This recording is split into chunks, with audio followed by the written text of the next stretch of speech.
I have this clip of Ned Price, who's the State Department spokesman under Biden now, kind of getting completely piled on by these journalists that are asking him about, asking whether Palestinians have the right to self-defense. And I thought this was a good, I think it feels viscerally fun enough to watch him flounder, that it kind of takes us back into this without like the hard pivot of watching some of the really, fucked up stuff. So fair enough. I'm asking if you think that the principle of self-defense applies to the retaliatory, the airstrikes that they're conducting in response. Matt, this is a very fluid situation. I would hesitate to comment on operations beyond, the rocket fire that is clearly targeting innocent civilians in Israel. So I would hesitate to speak to specific operations that have just occurred. But the broader principle of self-defense is something we stand by on behalf of Israel and every other country. Do you think that an Israeli military response to the rockets coming in, a military response to the rockets coming in is covered by this broader rubric of self-defense, right? Self-defense often does authorize the use of force. I want to ask you about Jerusalem, but let's talk about what you said about the principle of self-defense. Does that in any way apply to the Palestinians? Do they have a right to self-defense? Do Palestinians have a right to self-defense? In broadly speaking, Saeed, we believe in the concept of self-defense. We believe it applies to any state. I don't think that I certainly wouldn't want my words to be construed as. I understand. I want to ask you, I don't want to harp on this either, but the Israelis killed 13 people just now, including maybe 5 or 6 children. Do you condemn that? Do you condemn the killing of children? Saeed, I'm asking, do you condemn the killing of Palestinian children? Obviously, and these reports are just emerging, and I understand, I was just speaking to the team, I understand we don't have independent confirmation of facts on the ground yet, so I'm very hesitant to get into reports that are just emerging. Obviously, the deaths of civilians, be they Israeli or Palestinians, are something we would take very seriously. Yeah. He looked like he was about to say, listen, I'm from the State Department. You don't have to tell me about the killing of children. I just killed 4 children behind the stage before I came out here. Oh my God, that's so funny, boys. Yeah, just to stay in practice. That's a pretty amazing series of answers. I think that's like, that principle of self-defense applies to any state, right? So there's no Palestinian state, so they don't have a right to self-defense. That is super revealing. You think he was that? I don't know. I don't know if that was intentional or not, but I mean, like that sounded like that's what hit me as I was listening to it. It's like, well, I guess that could be sort of consistent in a horrible way. That makes me feel like the media silo that I find myself in is way out of what's considered the mainstream, because just that talking was like, what is wrong with you? Of course, killing children, of course, Palestine, it just. Yeah, it should be the softballiest question of all time, right? Sorry, Ben, what? I didn't hear you. I mean, it should be the softballiest question of all time. Yeah. Killing children, yay or nay, right? Like tell me, it's like I always think about when was it like Mel Gibson's like crazy Catholic fundamentalist anti-Semitic father, so it was like there's an old interview with him in like 2005 or something like that, where he starts going off on all these conspiracy theories. The reporter literally says like, okay, but the Holocaust happened, right? And, he doesn't say yes. He just sort of says this like sea of words about, horrible things happen in war and this stuff. It's like, no, come on, just say the Holocaust happened. And it's like sort of the same thing here. It's like, okay, so do you condemn the killing of Palestinian children? Like, you can't just say yes and then move on from there. But he actually can't say yes, because if he said yes, then that'll be like, okay, so wait a second. If you condemn the killing of Palestinian children, does that, should we be currently in the process of selling them more weapons to do this with? Should we be if you condemn the killing of Palestinian children, why is the U.S. blocking the Security Council resolutions to try to get a ceasefire? Okay, I don't want to get all weird on you, but when I think about as a mom, I would rather have. I don't want to see my child suffer, if that makes any sense. So how come we're not asking him like months ago? What about the starving children? You know what I mean? What about the suffering children? It's just like they have to be dead before we make any questioning to the people. Well, I mean, just to change any of our policy on Israel, it's so baked into, both Republicans and Democrats and every part of the media being comfortable with it. Just to change that story at all, it has to be something so abhorrent and horrible. It's the same way I feel about like a lot of the worst like politicians and world leaders that fall out of power, like organically. It's because, it's like the most abhorrent thing has to happen for them to be thrown out of power this way. So our relationship with Israel only really gets called into question when when these events happen, they unfold in front of you, and then they're just so awful that like all of a sudden people can't turn away from them anymore. So I don't know. I wanted to play quickly this just a minute of this Ali Velshi thing, because I think this is really interesting with how these debates on mainstream media change. So I don't think that before this happened, maybe in like 2014 briefly, but like I don't think that we really had mainstream news journalists even questioning our relationship with Israel or questioning whether what Israel does to the Palestinians is apartheid. So I thought this was a good clip illustrating that. Palestinians are at best third-class citizens in the nation of their birth. The idea that it's even remotely controversial to call what Israel has imposed on Palestinians a form of apartheid is laughable. One look at a current map of Israel, Gaza, and the occupied territories conjures up only one other example: apartheid-era South Africa.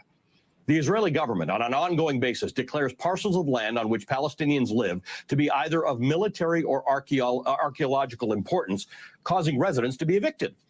Sometimes there's a court case, and almost always the Palestinians lose. Yet months or weeks later, that same important land suddenly becomes home to a brand new Israeli settlement. As more and more Jewish settlers take over land on which Arabs live, the occupied West Bank becomes de facto more Israeli and, in the explicit hopes of the Israeli government, more Jewish. This is a long-standing attempt and a deliberate attempt to force Arabs who have lived in that land, sometimes for hundreds of years, out. It's an attempt to dilute their presence, because to have Arabs as full participants is, in the opinion of the Israeli government and their courts, diluting Israel. So yeah, so like I feel like anyone even vaguely, even with vaguely leftist leanings, that like all of that goes without saying, like it's common sense. But it's interesting to watch, mainstream media even accept this basic fact about it. I think at this point, like he's not. You're not going to see Rachel Maddow, say this, but at least somebody on the same network is, and also, I mean, really something we should take a second to talk about, since I think it is, I mean, it's just rhetorical. Obviously, it doesn't change the policy because there's so few of them, but it is, I think, remarkable progress that like we actually have members of Congress now, like AOC and Ilhan Omar and Rashida Tlaib, who will like say that Israel is an apartheid state. Like, I mean, that would have been just beyond unimaginable to hear on the floor of Congress, like what, 5 years ago? Yeah. Yes, you said it. So, I think it is. I think perception, at least, is very slowly starting to change. I mean, I don't expect Nancy Pelosi or Chuck Schumer or the Pod Save Johns or any of those people to come around to a better political posture on this stuff anytime soon. But I mean, I think that the Democratic establishment view, which is still totally reflexively pro-Israel in that like way that we saw with that clip of the State Department ghoul who wouldn't just say, yes, of course, it's wrong for the Israeli military to kill children. I think that that's something that's not, it's still bipartisan, but it's not like universal, consensus that, like, you know, like it was again just a few years ago when it would have been maybe like, okay, there's Amy Goodman on Democracy Now! Saying something different, you know, but that's like the that would be like the closest that you would get to anybody in real media saying anything different. That's very true. I don't understand how like the mainstream Democrats don't get painted as sort of having anti, you know, not anti just Palestinian, but anti, I don't know. I'm sorry, my thought got muddled in there a minute, but it's like they want to be inclusive, but not that inclusive. You know what I mean? They say that their values are one of inclusivity, one of everyone's vote matters, everyone's life matters, everyone's, you know, but not, just not that, because it's complicated. So, you know. Yeah. It's complicated. Got to shout out, by the way, it's later on from what we watched at the beginning of the episode, but there is in that same discussion with that student in the Mill Series lecture that we watched the beginning of earlier, Michael Brooks has a great riff that's been going around Twitter the last few days. You know, so it's not actually that complicated, right? Like it's not. You know, it really isn't. But that, yeah. I mean, I think. I mean, obviously, I mean, it's whatever. It's an anodyne point, but I mean, like there are forms of you know, anti-Semitism, anti-Black racism. You know, these are things that that openly expressing has real consequences in, you know, American political culture. Anti-Palestinian or anti, you know, even generally anti-Arab racism or Islamophobia really doesn't have the same consequences. I mean, I always think of you know, 2008 when there was this moment that, like, okay, it was John McCain, you know, he's a right, you know, he's a Republican, but like, but liberals loved this moment. Like they thought, oh, this is good. What a good man, right? Where during the 2008 election, there's the scene in a rally where there's some like crazy woman from the audience who tells McCain, like, oh, I heard that Obama was an Arab, and he's like, no, he's not an Arab. He's a good man. He's a patriot. Like, and liberals all love that, but it's like, what? They're like, hold on a second. Did you get what just happened? He said, no, he's not. He's not a Muslim. He's a good man. Hello.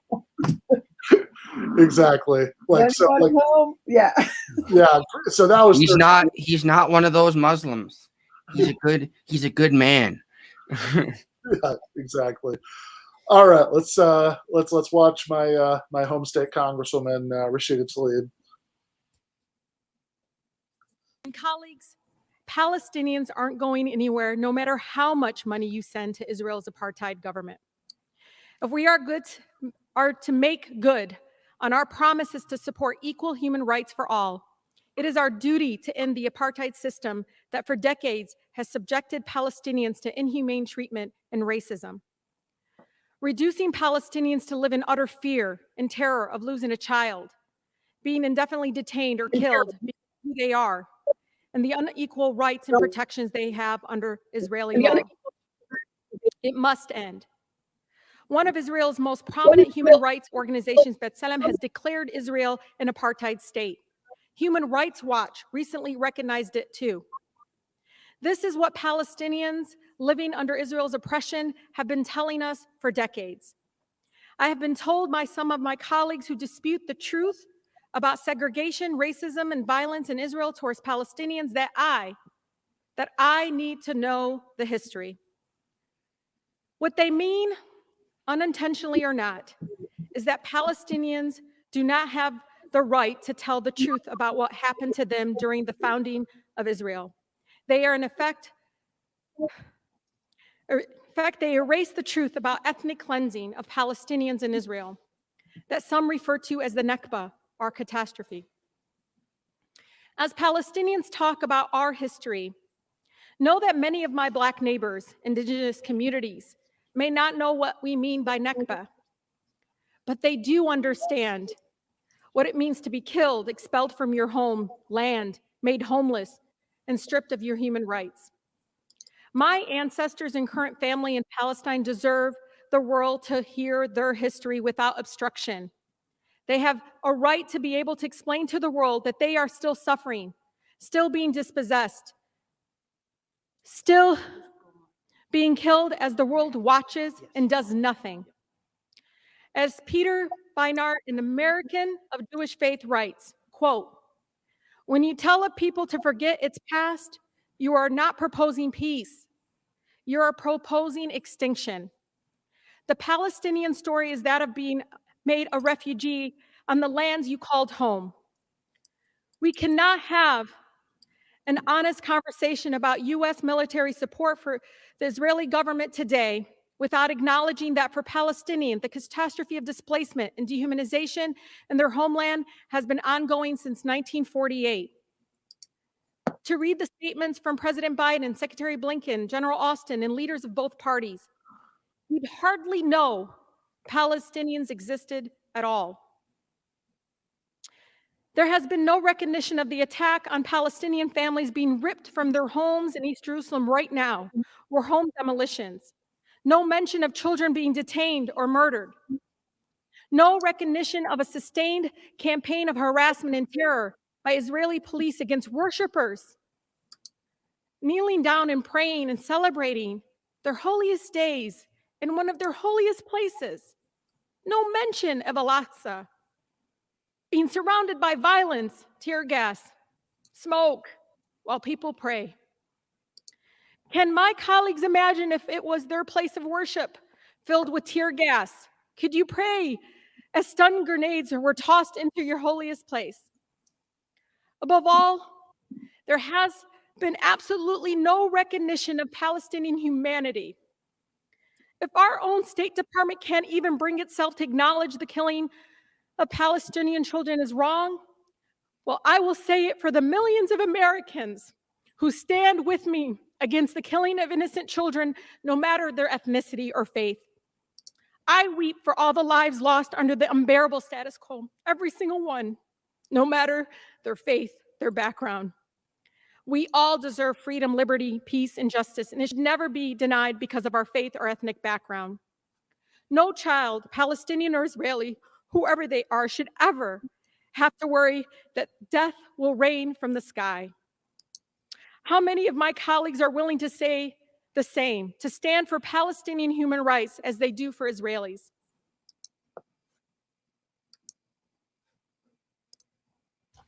Yeah, so unthinkable on the floor of Congress, I think, to be given at least somebody with that much of a national platform, I guess, standing up and speaking about this on the floor of Congress. Yeah, no, I mean that's huge. I mean, I couldn't. I mean, it's that would have just sounded fantastical, like if you'd said in like 2011, that we'd had that. And by the way, is also why I don't have like, I feel like every time in the last 6 months since Force the Vote started that I've like said that I think that whatever criticisms that you have of these congresswomen, it's obviously good that they're there, and it's ridiculous to equate them with the Democratic establishment and say it's all basically the same thing. Everybody's a fucking sellout. You have there's no real difference. It's not even worth supporting them. They're all basically just Pelosi. I mean, that exhausts me. I can't even. It's like, well, whose agenda are you serving by speaking in such broad strokes that way?